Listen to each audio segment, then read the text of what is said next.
Hello, I'm Paul. I'm Adam. And I'm Ben. And welcome to Filmbusters. Right, so today's episode, this is our second isolation episode. We are doing Adam's choice today, which is Whiplash. Whee. It's a film we've all seen and all watched and all, we hope, enjoy. Maybe. Who knows? And we're going to talk about it. But first, we're going to do the staple of every episode, which is the lovely quiz, which is hosted by Ben. That's correct. So, as you'll all know, last time Paul peeled away, and I believe, I got to familiarise myself, but I believe Paul's leading by 2 points, eh?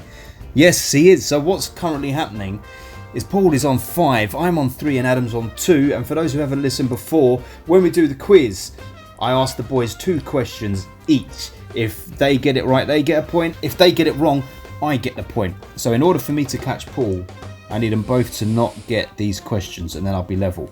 And actually, this is fair game. And you, Adam, both of these questions relate to Whiplash. This is supposedly one of your top 10 films or whatever.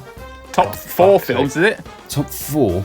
It might even Top be one three. of his... Top 3? Jesus! So that's the mental shit. So if you don't get these questions, you have to give up your right to claim you even like this film. You should have written essays about this film, Adam, because you've loved it so much.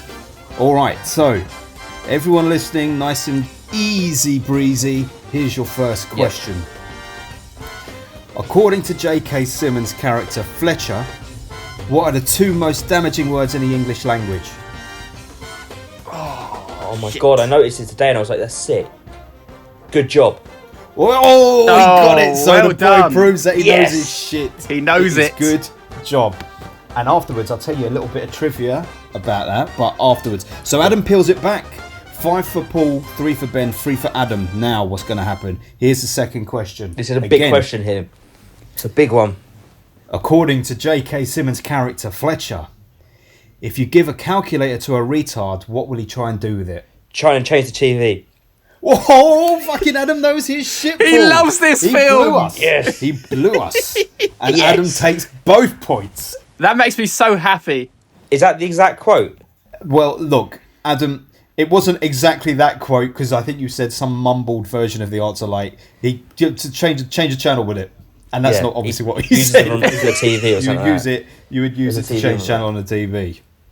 Yeah. So that means, in a reversal of fortune based on how we were a couple of weeks ago, Ben is in last place on 3. Adam is in second place on 4. Paul's sitting pretty on 5.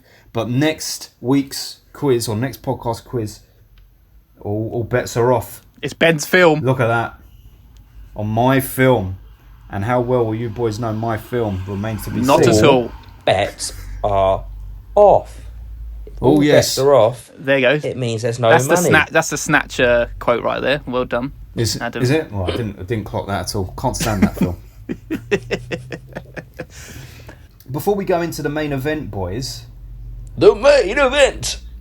I watched The Invisible Man last night. Oh, yes. And I was able to listen to the first 10-15 minutes of your podcast, but then I had to start my working day, so I haven't heard it all. But I was very much in favour of your dynamic without me. I think the people want the Paul and Adam show.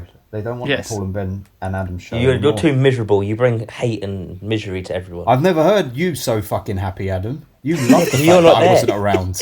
Yeah, you're not there to put me down. There's no pressure. Truly. So if you just sign off now, Ben, just sign off now, and we'll just carry on with this podcast. All right. So Also, I don't have to fight to talk over the top of you. So I haven't listened to it all yet, so I can't throw in my 2 cents, but I'll do that on the side. But just so the listeners know, Adam gave it a 9 and Paul obviously gave it an 8, and my rating is an 8. So do you want to tell the people where it placed, Paul? Yes, Ben, you rated it 8, which actually dropped it. It was in 6th place on our list, and it's dropped it down to 9th place now. Oh, you miserable bastard, Ben. Yes. Look what you Yeah, did. but you know, why we that's don't like stupid you here. talk. Nobody in their right mind would say, given all the beautiful films we've watched for this podcast, that The Invisible Man deserves being in the top 10, let alone 6th. That's stupidness. That's why you need me. It's above Midsummer, which is mental. You need me to bring films down for you fools. Yes. How could you place it above Midsummer, Adam? You fucking ingrate. I enjoyed it much more than Midsummer. That's because, you know why? Because you ain't got no brain in your head. Quite simple. Nor do half the people in Midsummer because they're getting fucking caved against a rock. Well, you got the intelligence to comprehend that and make a joke, and you ain't got the intelligence to understand the film. I understand the film, it was just got a bit boring. We've been over this before. We have. You ain't got no brain in your head. So just for reference for our listeners, it is above Buster Scruggs, but below Once Upon a Time in Hollywood. Yeah, okay. I should say so. So, But Adam, you below- were actually happy with it being above Once Upon a Time in Hollywood prior to It's to not, my it's below. feedback, were you? Yeah, but prior to that, it was obviously above it. Well, I gave both the films the same rating, so I can't argue. So which do you prefer out of the two? Probably Once Upon a Time in Hollywood. Well, there you go, so you can argue. Well, it's sitting pretty for you now. Sitting pretty. Anyway, shall we go on to the main event? Let's get on to the main event. It's about time. The main event. Here is our featured topic, plus Adam might do a rubbish plot summary. Are you fucking serious? Right, guys, so we will be talking about Whiplash. This is a spoiler episode, so we have not seen this film. We will be spoiling it for you, so go and watch it, come back, and we'll tell you exactly what we think. But first, Adam needs to do a lovely little plot review. Plot summary. Plot review. Plot summary. It's just the plot of this film is just a beautiful plot. That's all you need to know. That's the whole plot summary. It's just Please say more than that. a relationship between a drummer and his teacher, not in a sexual way, in a It's a brilliant way. plot. Have to clarify that, did you? This is awful. Imagine all of these going on the back of blurbs on DVDs. Adam summaries. Fucking hell. Physical media would have ceased to exist decades ago.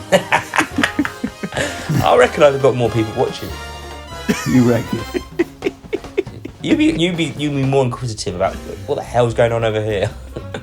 Can't argue with that. When I used to get pirate DVDs way back when I was a young'un, right? And I used to get them from like these men who used to hang around outside East Croydon train station, okay?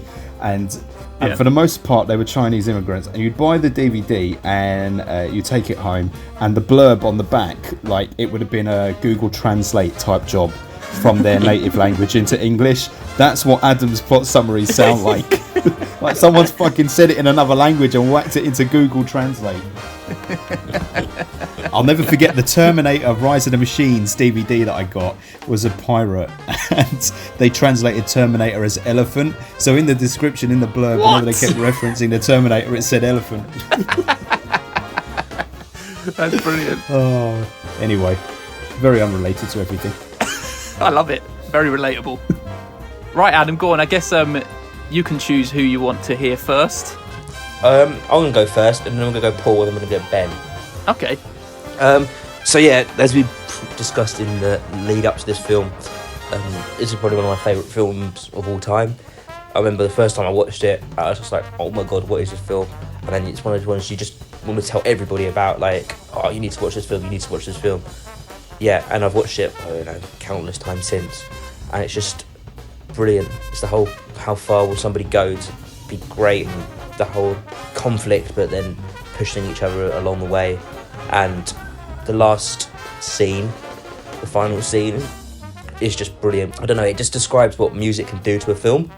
Like, I always think music with film, it elevates the film music. Like, it's probably one of the most key parts of making any film, and that just does it. There's like very few words in the last probably 20 minutes of the film, I want to say, but you're just watching a duel between these two people and still pushing each other to be the greatest. It's some ways like the good, the bad and the ugly, where nobody talks, but you don't need to talk because everything else is just done through everything else of film.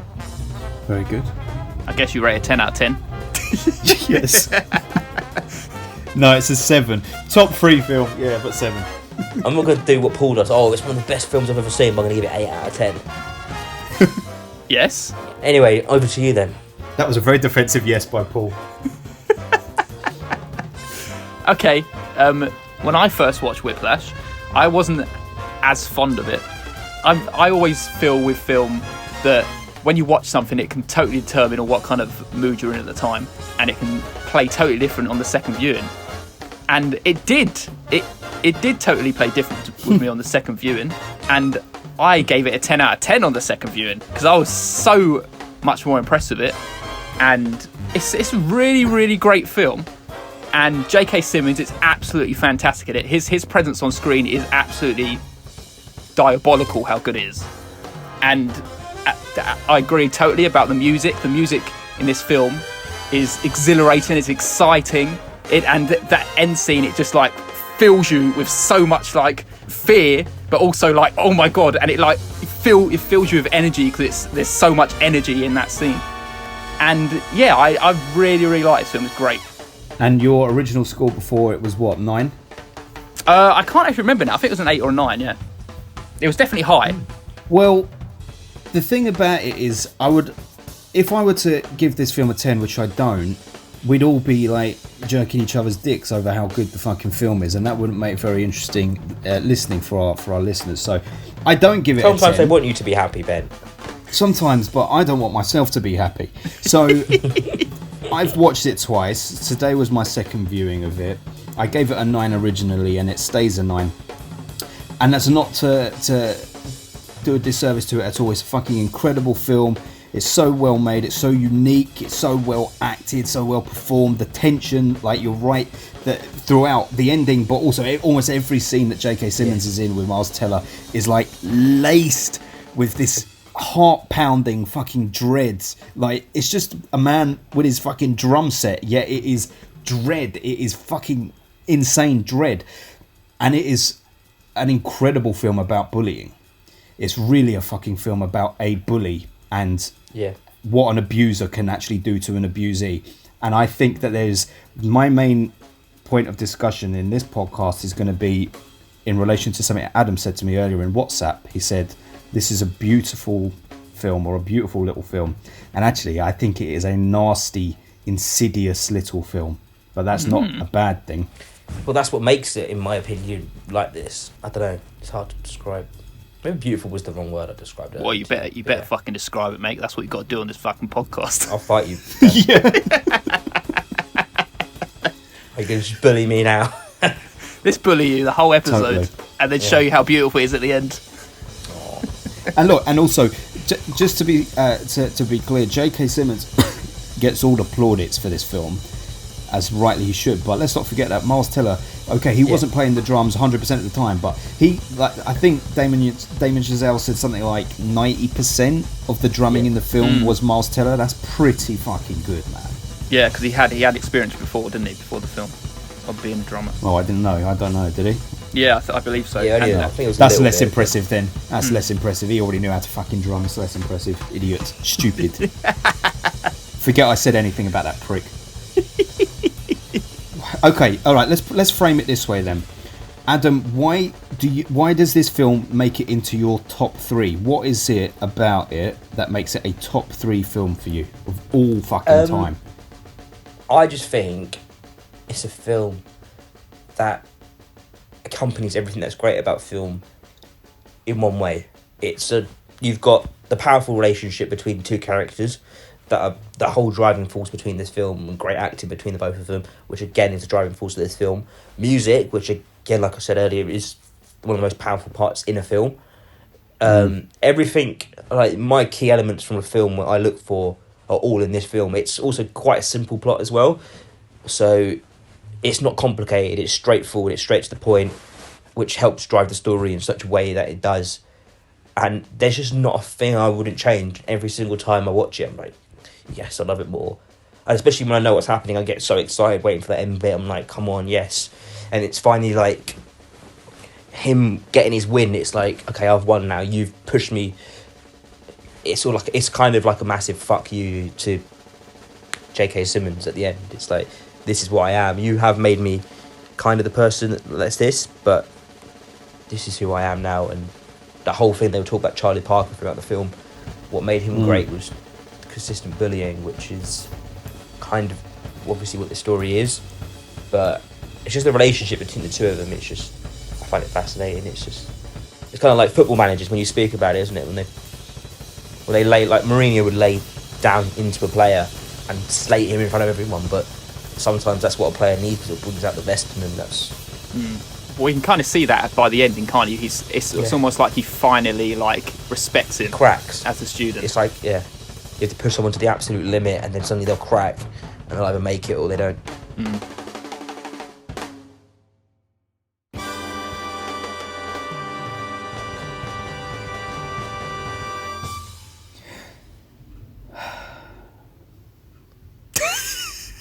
But Okay. you're right. It's a film about bullying. It's clearly addressed that he loses his job because of it. He loses everything he's ever worked for, almost, in some ways. He's only lucky because he gets the thing at the end. And So my sigh wasn't about your description. What you said was all very, very good and whatnot. My sigh is just that I don't know. I think that you speechless, Ben.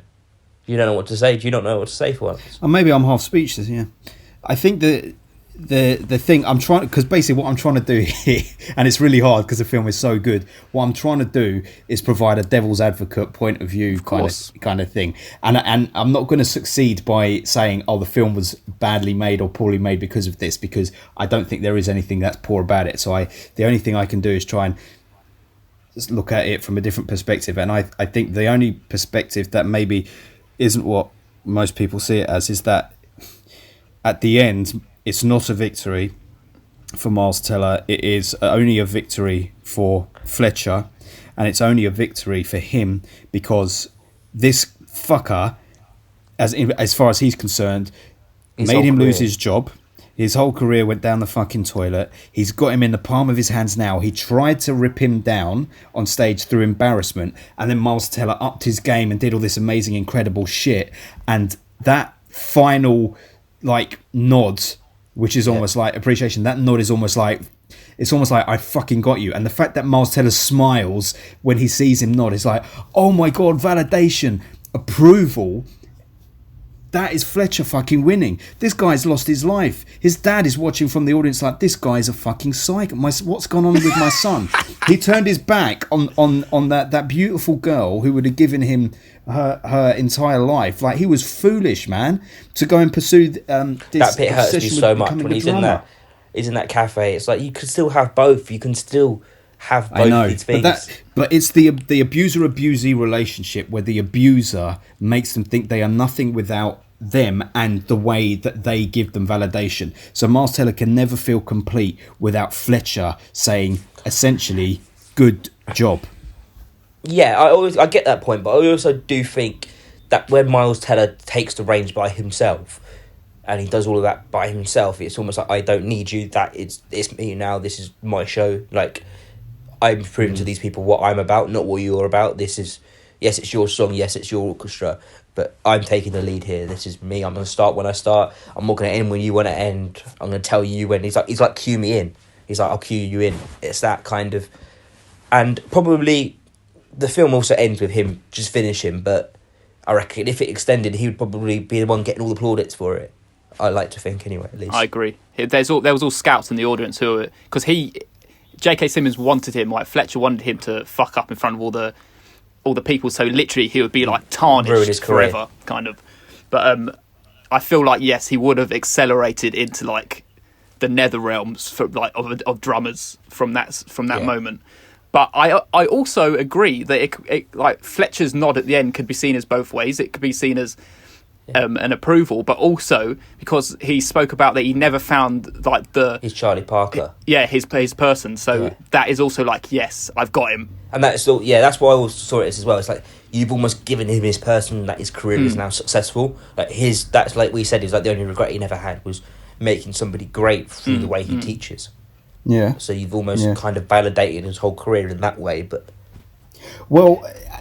how do you view it at the end? As the credits roll, is it a success story? Is that, how do you judge success? Is that win for Miles Teller?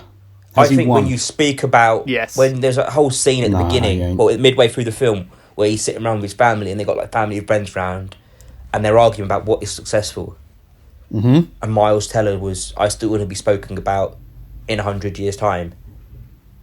And I feel like by him doing what he did there, I don't know, it could be classed as a legendary performance within the jazz world, and it could be spoken about as like all his big first ever gig where he said "fuck you" to the man and played his own shit, and he took the whole thing by storm. And it's like one of those ones. I reckon it's like a legendary performance that he has now performed that people will then continue to talk about. So I reckon in his eyes, that was he classes that as successful. It's almost like his turning point. That's the moment where he's like, no, fuck it. I'm not going to stop here. This is my time to do me and not be like brought down by Fletcher. And he went against him and he beat him.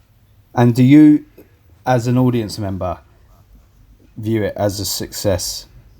Do you think that's a successful thing? Yes. So if like Charlie Parker is his name, yeah? Yeah. So if you went to him and said, so do you see yourself as a success story? And is it defined by because this teacher brought you to that point where you're suddenly a brilliant drummer? And it's like, yeah. It's like, if that never happened, then I wouldn't have been famous. So it's successful. Why wouldn't it be? So even though he was treated like absolute garbage and shit by this man, totally emotionally abused by this man, and essentially became what the man wanted him to become, what the abuser wanted him to become, because that's what we're saying here. The only reason that Fletcher did all that was because he wanted him to be great. So we're saying that by fulfilling the abuser's prophecy, in many ways, that's a success. Because he didn't do it on his terms. Miles Teller didn't do it on his terms. He went up against his mentor at the end, but only because he wanted to fucking appease and please his abuser. Because he looks for Fletcher's reaction. He doesn't care. He's not acknowledging. It's not about the crowd's reaction to him. It's Fletcher's reaction that gives him validation and the smile. And I don't think that's a success. In this film, that's the whole relationship, though. That is the relationship that it's focused on throughout the film. Whereas, yeah, like I said, if the film had continued on for another 5 minutes, he probably would be the one getting all the plaudits and be classic successful. I feel like the moment that tells you that Miles Teller was the success is when he said, I'm going to cue you in. Because it's him that's doing it. It's nothing to do with Fletcher. It's his time to be the composer. It's almost like he's risen above him and beaten him. When I asked this question about do you view it as successful, what I mean it stepping away from the film and bringing your own personal opinion to it. Like, do you think someone that is that your idea of success? If you describe it to me out of concept, like just as a, I don't know, whatever, to take everything, the concept of this film away from it, and you describe that to me, I'd probably say no. I probably wouldn't class that as success. But I feel like when you put it into this context, and when you've looked at the relationship in this detail, then yes. So, all right, let me lay it out this way. It's better that he performs that way at the end and gets Fletcher's validation. That is success, as opposed to turning his back on Fletcher, staying with that girl and drumming on his own terms and being happy that he is a good enough drummer without needing Fletcher's involvement at all.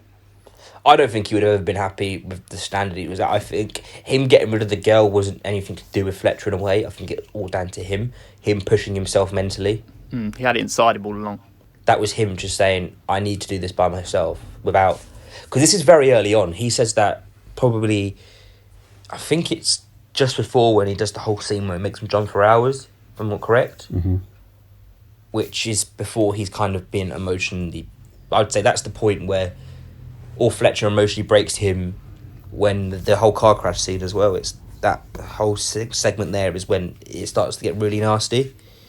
It works well cinematically, obviously. I'm just trying to bring this difficult... Yeah, I get your point, because if you took it away from this film and described that relationship almost without this concept... Look at it this way. Think of something you love doing, right? Something that is your joy in life, yeah? And then imagine that a mentor figure comes along that says, the way you're doing it is not up to my standards. You're never going to be incredible. You're never going to be incredible unless you come with me. I can't validate that, because I don't think I'm that type of person. You've got to have a personality trait within you. Like, I'm not that person who would take well to that. Exactly. That would so you don't view away. success in that way. That's my point. So you don't view success in that way. For you, success is having a family around you, friends around you, people that you love and whatnot, and you can judge success But I would based still on the company view him you as a keep. successful person. It's all in the eye of the beholder. It's who you Yeah, it what is. you believe is going to be successful. But you see, But in my eyes, that's not the type of person I am.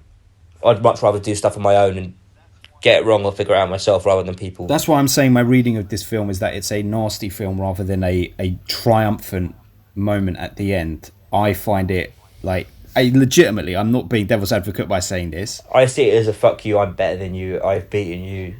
If it was This- a fuck I'm- you, I'm better than you, why the hell does he need that validation of Fletcher's nod of approval and gives that big beaming smile? I don't think he does. That need is validation. I Yeah, think of it course he came does. with it. He's It not came with smiling it. to that point.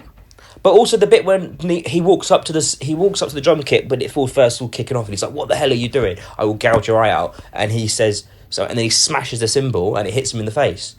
It wasn't the moment of like I'm gonna walk up to the stage now, do loads of really good drumming because I want to make him smile at the end. It was I want to do it because I want to fuck him up because I hate him. I want to prove that I am not. You knock me down once, I'll rise up 5 times higher. That's Yeah. what that was. And it's almost like that smile at the end. It was almost like, oh shit, I made him happy at the same time. No. All right, so okay, then here's how we differ. If Fletcher, at that crucial point of the nod, instead had turned away and walked off stage, Miles Teller wouldn't have smiled and gone, fuck yeah, I got him. The nod, the validation is what he fucking wanted, and he got But I it also feel like if from the abuser. J.K. Simmons did what's walk happening away- there, man. if he walked away, I would still view what Miles Teller did there as a success because Yeah, he's beaten him again. It's just different ways of. I would have been like, portraying oh my that god, same look, emotion. he's done it. He's finally done it. And then you'd That's how have I see him it. just the audience, and he would be in complete control of the situation. If anything, that would have been in some ways better because then you know there is nothing. He is completely beaten and destroying this man in his own game. I think that The way I look at it is, it's a football manager with a player who he thinks he can make better by slagging him off in the press, say, "Oh, we didn't play well that day," and then together they try and rise up, and that player might be just as good, and they'd have that working relationship because he keeps pushing him in that way because he knows the person can take it. The way you're viewing it is that no matter how he becomes successful, his mentor's always going to have his success as hostage, and no matter what he does, it's always going to be down to the mentor for making him that way. only because Fletcher was abusive with it. If he'd been a little bit kind and a little bit cruel, then it's like, well, it was a balanced relationship. But this wasn't. Like, take everything away from it. Fletcher is an abuser. Yeah. He's an abusive and he got person. His, and he got his comeuppance for that. If that was, what was his comeuppance? To be fired his from the job at school. the- He went, yeah. So he went off, and what does that? What difference does that make? Imagine in the Catholic Church, the priest abuses the kids. He gets kicked out of that church. He moves on. He goes to another church. He's still an abuser. The school dealt with it. The school dealt with Fletcher's abuse, but Fletcher's still an abuser. And so, okay, let's do something really fucking uncomfortable here, shall we? Imagine this film was about a boys' choir, and Fletcher is the priest heading up the choir. And let's imagine these boys are 13 years old, and this priest starts sexually abusing the Miles Teller equivalent of the boys' choir, right? And that boy tells his parents, and then that priest is kicked off. Then 5 years later. Well, not 5 years later, because the boy's same age. 6 months later, that boy encounters that priest, and that priest is like, "Oh, come and sing in my new choir that I've set up." And the boy goes, and the boy sings so well, and then the priest at the end nods and smiles. Do you not think that that's a fucking abusive, poisonous relationship there? And Yes, because he's priest- sexually abusing young boys. He's not trying to mold them through like anger and hate. He's actually sexually abusing them, so it's very different. So do you There's also a bit at then the beginning think... before he walks up to him and he says to him, "I know it was you. I know you got me kicked out of the school." And it was like the whole thing of, "I am going to break you." Like his whole plan for that day was to kill him off and ruin his name. Yeah, so throughout then how the can world that be of someone who's music. trying to make him better? He's not. Because at that point, that point had gone. That point had Yeah, gone. but in you the just film. said that he was someone who was trying to mould him and make him better. He was up until that Yeah, point. he was.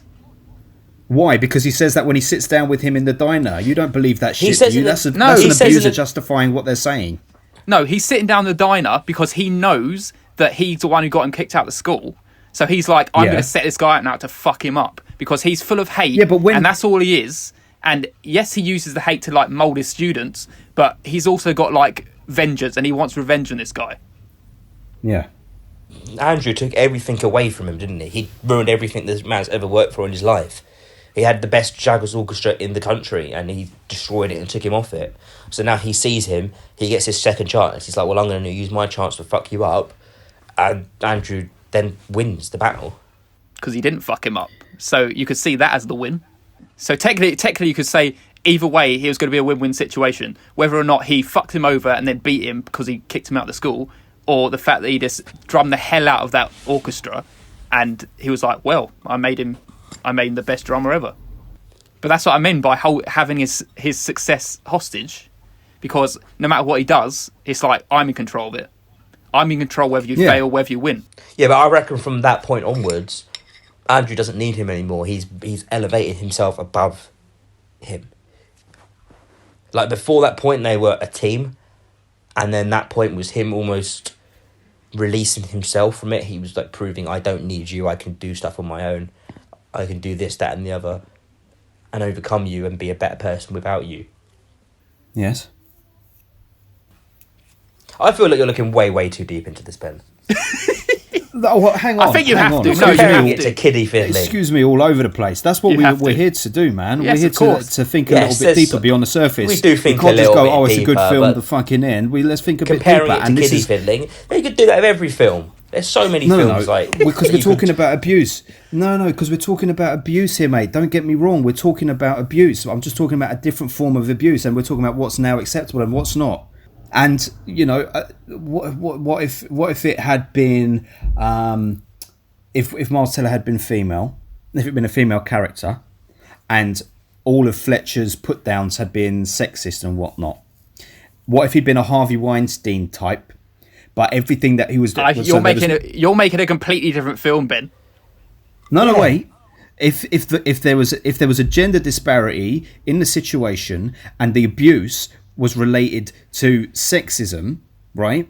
And in his fucked up mind, he was saying that, oh, I'm doing it to make her great because I want her to think that she can push herself and better herself. That's why I was saying you're thinking with your cunt. You think I'm distracted by your tits and stuff like that, right? That would be more obvious that it was abuse. But because it's two men, you don't think of it that way. Yeah, but he never said anything like that. The only thing he ever said to these people was personal. Yeah. He fucking threw shit at their heads. Yes. He was a physical abuser. It wasn't just personal. You're turning this abuse into sexual, but it's never sexual. And if you suddenly bring sexual into it, then it's going to change it into a totally different film. All right, tell me how slapping him around the face after he lobbed a chair at his head was helping him become a better player. It's violence and it's abuse because he's a violent person, but he's not That's why he sexually lost abusing his job. All right, take the sexual abuse thing out of it. It was just. Yes, he probably should have gone to jail for it. No, But then all that right. would ruin No, the but end of the that's film. not my point. So he's slapping him around and he's throwing a chair at him, right? And it makes Miles Teller a better player, does it? Well, Is that what you think? whole thing, it goes through the head. The whole thing, they repeat the same story 4 times throughout the film, I think it is, where Charlie Parker gets a cymbal thrown at his head. That is that equivalent moment. That's the things they're talking about. It's all these little relative, like, throwbacks from, he gets a cymbal thrown at him, he gets a chair thrown at him. So you think that David Beckham became a better football player because Alex Ferguson threw a boot at his head, yeah? Some ways, maybe. Who knows?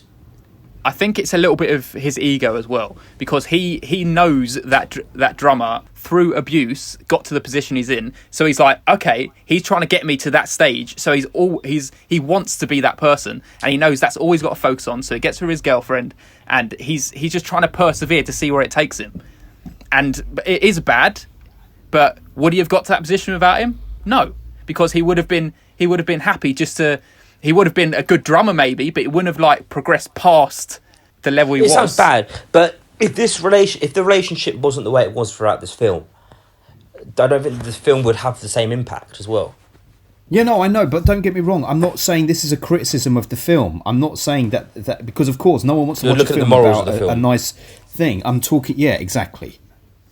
I'm discussing the film's I do get where you're coming part. from, but I feel like you're exaggerating parts of the film that don't need to be exaggerated. Well, I did say that I had to do it because otherwise we were all just going to jerk our dicks over the film, which isn't interesting for anyone. So let's. I feel like you're doing a Serbian film here. Where you've got your point and you're making it too extreme that you actually lose the audience's interest in your point. Oh, at what point was that I made, young Adam? When you compared it to Kiddly Fiddly. You're trying to say that that J.K. Simmons is sexually abusing Miles Teller. No. What I'm trying to do is give an equivalent to abuse, because I don't think either of you. I think both of you are just seeing this as like a fucking Rocky type film where the underdog proves himself by the end, and it's like it's not that at all. I think it is more insidious than that, and I enjoy it for that reason too. This is not a success at the end, but you two are seeing it as a success, but it's not. I personally think there are multiple things. The fact that he walked away from that girl, it shows that's, in my point of view, happiness should be found in people, not in the pursuit of an obsession in order to get vengeance on a man who has abused you. He talks about that around the dinner table. He doesn't care about. I do honestly don't think he. There is part of him that obviously wants to say, look, I met you. Maybe that like you. I am that person you wanted me to be to J.K. Simmons, but also at the same time, I don't think he needs anybody's approval. Well, that in that way, because he talks about it. It's like, I don't care if I've got friends. He's not trying to make friends with anybody. His relationship with the girl was all trying to prove his dad happiness. It's true. And trying to go into social constructs. And then he was like, I don't actually need these myself. I think that it's all a conscious decision on him as a person, not as a coming from 100%. We can't just because we think success is having a family and everything doesn't mean that another person has to have that success as well, and that is their success. No, I know that, but surely, but when you're watching a film, you bring a part of you to it. So whether or not you deem something is a good or successful thing is also based on how much you. But I also think this is why this film is interesting for me as well, because you completely live it through somebody else's point of view on this story. Mm-hmm. And then you also look back on it and go, I'm happy with what I've got because I wouldn't be happy with what he's got. Yeah. You're watching a character and a character's like own morals, and the success is that he wants to be an amazing drummer, not that he wanted a relationship all the time, because that is maybe our like higher place that we want to get to, but it's not his. So why would we be upset that it's not his successful at the end? Yeah, you raise a good point. Over. There's so many little things about it. Thanks for listening, guys.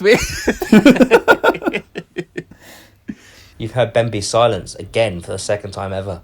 Do you know how we said in the first podcast about Invisible Man how it worked so well? Because we have finally broken Ben where we can have every podcast the same now. Just me and Paul. He's a broken man. I need to drive a wedge in between you two again now. Can you? Okay, here's a topic. This will be fun. This is like Always Sunny when they're trying to get Charlie and Mac to fight each other because he doesn't want him to agree on the same point. So all right, there's loads we can agree on about this film. And we do for the most part. I love everything that you boys love about it. Don't get me wrong. Listen, mate, the stuff you bring us the juice. It's the juicy shit. Is that the only reason why this film in your head doesn't quite tick a 10 in your box? No. There's a couple of reasons. Like, it doesn't get the full 10 for me because even I'm aware 9 is a fucking incredible score. It's hard to get a 10, a 10 for me has to be something that I'm really like. Now that speaks to me. That is, I lock that away. I love it forever. And this wasn't personal enough for me. And I think maybe it was because it has an insidious nature to it. I don't mind insidious stuff, but it did feel a little bit like it was basically saying, and I do rally against this in most things.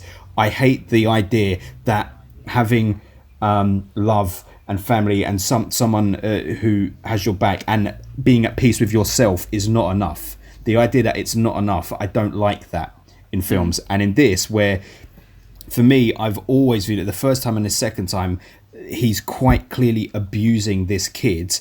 And at the end, the fact that he gets validation from his abuser sits uncomfortably with me. But I'm not saying that's a bad thing about the film. And I think it's all very much like how you interpret that ending, I guess. You can interpret it in many ways, but let's stop talking about that now because we spent so much time talking about that. What I was going to say is, you two both give it 10s. You both love it. I think what would be interesting is if you two found something you disagreed on about this. Which of you two holds a controversial opinion about this film? I don't think this is what I said to you earlier. I don't think there's any part of this film almost that doesn't. I would have changed. You know, when you watch a film, you're like, oh, I didn't like that bit. I don't think there's anything of it. I find it very hard. I think it's very, very like well put together, and I'm trying to think of something that I could take. And it's almost annoying. Like I loved La La Land when I first watched it, and then I look back on it, and being by Damien Chazelle, I thought, shit, this is his first film. Bam, he's coming out with the second one. And it annoys me because it's not as good as this. And I'm like, how could you make something that was so brilliant? Yeah, La La Land is pathetic by comparison. And now I'm judging you through this. So he went really hardcore with Whiplash, and then went to I don't know. Yeah. La La Land was. Ugh, it was someone I was really excited. I was like, oh shit, he's got his second film coming out now. Let's go with it. And it wasn't because it didn't quite live up to the standard. What about he puts the chocolates in the popcorn? You like that? Depends if it's like Revels. If it's Revels or something, because then it has like the toffee in it. I don't like them. It was a bit of caramel in the middle. Was it all Reese's Pieces? Wasn't it? Well, Reese's Pieces with the popcorn would be nice. Yeah, that'd probably be nice. I think it was Reese's Pieces. I personally don't like peanut butter, so. Oh my God, you Adam! Are an idiot. Oh look, we disagree. You disagreed on. I just hyped up. I really don't care. But oh my God, you're disgusting. Yeah, I don't like. How dare you? Do you like Marmite? I love it, mate. Yeah, me too. I hate it. Oh, you're disgusting, terrible mate. Take. Have you had jam and peanut butter in a sandwich? No. I haven't tried it, so I can't say. Delish. I can imagine. Delish. I've driven the wedge between you again. I've got a controversial topic. Go on. I think J.K. Simmons' tops are too small in this film. They're too short on the arm. They ride up too high. And show off those bulging biceps. Yeah. Gorgeous biceps. Yeah. It's a brilliant performance. And it's like, I can't honestly view him in another film in a different way now because I always expect him to be that bastard. And sometimes he's not, and it doesn't sit right with me. I've got a take. If you drew J.K. Simmons, it will look exactly the same as if you drew a turtle. Yeah, he's got a turtle head. It's true.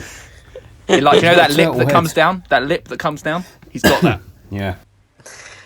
But yeah. I think I'm getting the coronavirus literally as we are recording this podcast. You may be recording my downfall. Oh. I'm coughing and a lot. Also, and Miles my throat Teller is as well. starting to seize up. I don't think he's ever elevated in a film to this level as well. Which is why I think it's so brilliant as well, because... yeah, it's still a film that's push people to another element in acting. I quite like that. It means you're an actor on a different level. Like almost Adam Sandler in Uncut Gems. It's like... I think J.K. Simmons is always amazing. Yeah, he's always good, but not that good. I just can't... It was so good that he is that person for me now. It's like when you see Gus from Breaking Bad and anything, you're like, you are just Gus. Yeah. I tell you there's a show on Amazon Prime called Too Old to Die Young that Miles Teller's the lead in, and it's really hyper stylized, and he's such a unlikable character in it. And rewatching Whiplash, I found it hard not to see this unlikable character that he now plays in this show. Listen, mate, this was a mighty fine film. It's a mighty fine film. I just like to debate. I even like to argue a film that we all love, for fuck's sake. Yeah, these points are the crux of why we love doing Film Busters, because we love talking about the shit that nobody talks about. We've been doing this for years and years, even before Film Busters. We used to come into work and have arguments about films. Yeah. Who do you think could do the best grab the air pose? Grab the air pose? You know when he grabs the air because he wants him to shut up? Oh. Yeah. You're both too short, so your arm can't go high enough. No, I've got the most J.K. Simmons arm. I've got the longest arm. And the longest body. You should play a bassoon or something with your monkey arms. I'll be punching the ceiling, mate. There's no instrument where you punch the ceiling. You two have got tattoos though, so it would ruin the effect. That's true. And Adam wears tight black tops. Oh, he so does. he would get the best. I've actually got he does, doesn't he? Pretty Yeah. tight black top on at the moment. He used to be really skinny, but Should we since he's turn- been working out, he just hadn't got any new t-shirts. That's true. That's why he loves his film so much. He's modelling himself on J.K. Simmons. One of these days, we're going to turn on our webcams and his head will be shaved bald completely. We'll be recording the podcast and he'll say, not quite my tempo. I'll just ask Ben about his whole life and then use everything he's just told me to berate the man and make him small. Yeah. That piece of shit, man. He was a piece of shit. But I also He like was. there's the elements where he's talking to that little girl. And he's like, "Oh, what instrument are you playing?" And it's like you see him crack to the human side. Even when they sit down in the diner, and he goes, "Oh, I got all the complaints against me. I don't see why." It's almost like there is that human element to him, and if you Yes, that's because he's playing him. He knows Yeah, damn he well was why. playing He him, knows then. it was thing. yeah, He's but just it's also playing there him is like a that fiddle. side of him that he can have the humorous side. And like we talking to the girls, like, "Oh, what piano you playing the piano? Or maybe one day you'll be like there is." Yeah, yeah. Do you know that's an abuser. That's an abuser. son. It's true. It's true. That's very abuser. true. Yeah, I'm arguing that point. He's not a child abuser though. I also feel like you could be very two different people. Like if you have a boss or a manager or a teacher, then they feel like they can treat you differently because they're in control, and that's just Yeah. how the things go. As soon as they're out the classroom, then they're a totally different person because they could be a family member. They're not going to be like to their family, are they? Unless you are an abuser, And a when he was literal playing the piano abuser. in that way, we didn't know he was in the room. He was just playing the piano, wasn't he? And he was a completely Yep. different person. Well, the last thing, let's not forget. Here's another nasty thing about him. Let's not forget that he lied about how that former student died. He fucking Yeah. hung Yeah. himself because of him. Yeah, So it's not Yeah, all that's- just that. that Oh, is- I pushed yeah. him to be the best, and now look, it was worth it. Someone died along the way. yeah. Yeah, that is. Well, the- I'm man not. was I'm not saying he's scum. not a bad person, mate. He's definitely I- 100% a bad person. That's the thing I don't get in that point of the film is they mentioned that maybe, and then it doesn't actually have a full comeuppance. Because if he did kill someone to kill themselves, he should go jail. No, but that's life, mate. How many people die because of bullying, and no one goes to jail for it? He also was Kids and disconnected. adults. It's disconnected from because it's not like he did it immediately. He had some time off, didn't he? Then he killed himself. Yeah. It's he had to live with the fact that he couldn't be a good enough student Yeah. in Fletcher's eyes. Let's get that point. That's right. In Fletcher's eyes. Anyway, it's a beautiful film with a beautiful music. Powerful. Yeah. I've Powerful said film. all I That's the have word to I say should about use. it too. And I one really more- loved one- it. It was hard to find any negative. I got one more point. I really love the cinematography, and I love, especially in that final scene where the camera's panning back and forth when they're doing the And different. it changes on the notes as well. and all Yes, that. very so good, so good that bit. Mm. Yes. It's one of those films that you see people take screenshots from Twitter, like they put it on Twitter, and it could almost just be like a art piece of artwork. No, it's true. It's also the colour grading of the film. I don't think I noticed that the first time I watched it, and then that suddenly hits you. There's one more thing. Yeah. You know, at the end, as he nods and he's happy, Yeah. Yeah. I read that supposedly you can see his mouth moving at the same time, mouthing some words. And apparently, the words that it looks like he's mouthing is him saying "good job," which he said are the very two good. worst words in the English language, which would flip things even more so. That would. Rewatch the ending and see what you think. I watched it a couple of times. It's hard to tell. He definitely does mouth something, and it's one of those things. Once you've heard that it might be good job, you kind of look for it to be good job. He definitely is mouthing something. Yeah, Is there one of those, yeah. those ones where he says, like, if you mouth "I love you," it could also be redeemed as elephant juice? Or it could be your mama. Or colourful. Yeah. Colourful's I love your mum. Yeah. Colour rhubarb, that's it. Colour rhubarb's I love your mum. What? I love you is colourful. Or it says elephant Yeah, juice. colour rhubarb. That's I love your mum. This is not a good podcast. Is it? You know, I just had to fight to find something to really debate. Otherwise, it would just been a love fest. Of course, I 100% what's agree, the and I'm so Irishman? glad you did it. But I do stand by what I said. There's I one wasn't more just thing we have to making do, it up. though, Yeah. Place it. and that's place it. And we just got to tell everyone that we placed the Serbian film last week, and that is number 24 on our list, which is above Star Wars Rise of Skywalker, but below I, Tonya. Oh shit! Yeah, the Whiplash is going to be high actually, isn't it? With It two is. It's first because Paul gave Let's The have a look. Irishman a 9, I gave The Irishman a 9, and you gave it a 10. and this film. I gave The Irishman a 10. Paul gave I Irishman a 10. Yeah. Did he? Yes. Okay. Yeah. It'll match. It's going to be Irishman, up there then. with Irish. It's going to be up there with The Irishman, isn't it? It will. Oh shit. Okay. I think Paul's going to have the deciding vote on this. Fuck. Come on then. Yeah, he is. That's it, isn't it? It's just it and The Irishman on the level. Am I right? Oh yeah, because Joker's not. Yeah, it's just that and The Irishman, isn't it? Joker was 2 9s and a 10. Wow. Whiplash are right up the top with Irishman. So, Adam obviously votes Whiplash over Irishman. I obviously vote Irishman over Whiplash. So, Paul, it's just down to you. Which is the better film? Well, if you guys actually checked my top 30 films of all time, I've actually already put it in. Oh, well, obviously Whiplash. It's Whiplash, yeah. Whiplash is number 30 of my top 30. Fucking hell. Sorry, Irishman. I'm sorry. Yeah, but it doesn't really count.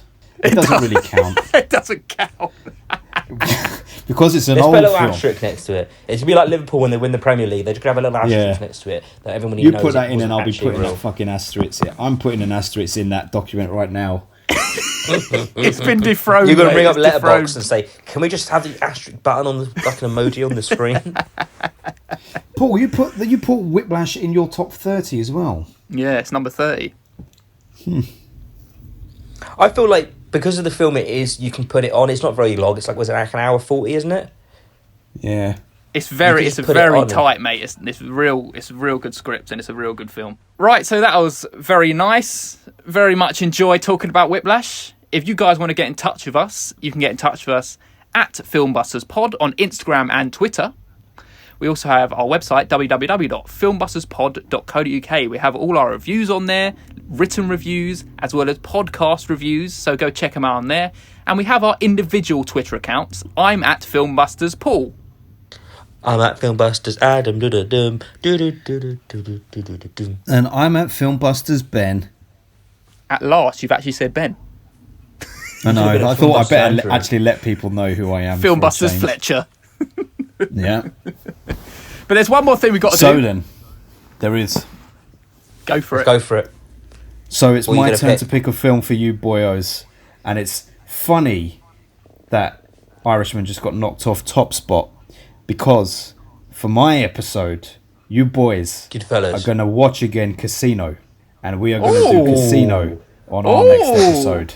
Okay. Ooh. Oh, Okay, yes. Very let's give that a nice. rewatch. And I'll preface it by saying the reason is I fucking always rated this over Goodfellas. So I want to have a good old chat about this fucking Casino film, man. That's is very one nice. of unsung, I might have to fantastic films. rebuy it. Because I think I've only got it on I think- I've only got it on DVD, which is Oh, yeah. the letterbox version, isn't it? It's like tiny in the screen. Yeah. Oh, yeah. get I it had right. that DVD as well in the tiny little box. Yeah. I got the double disc Blu-ray now, though, son. Get it. I've Get got it. it still. Yeah, it's going to need it's like 4 hours long, Lovely. isn't it? It's about 3 and a bit. I fucking love Casino so much. I can't wait to talk about that one. All I remember Fantastic. is the ending of the film. And the bit where they're walking through the desert. That's what I We're remember. not talking about this now. Next time.